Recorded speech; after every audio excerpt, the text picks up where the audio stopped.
So you have customized 3 different sizes for the label. Here, the pair 1, this is the pair 2, and here we have pair 3. Alright, so as you can see, this is how you install it. I'm going to explain this. You can see the roller has a screw that tighten on the shaft. When you need to switch this, all you gotta do is remove these 2 screws,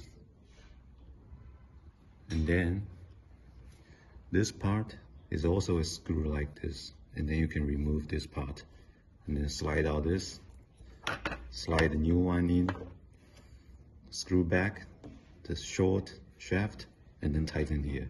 All right, this is exactly the same for this side. I'm going to show you how to do it. So like this, install it on the shaft.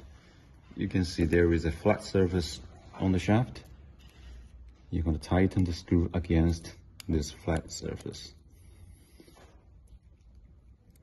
and then just like this part, you can see it's the same for this part.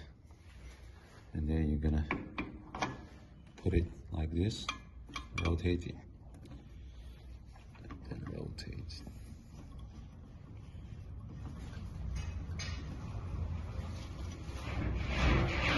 Okay, and then from the back,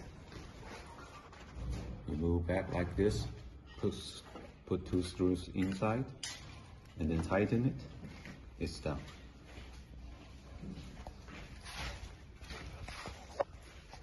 Also, for this part,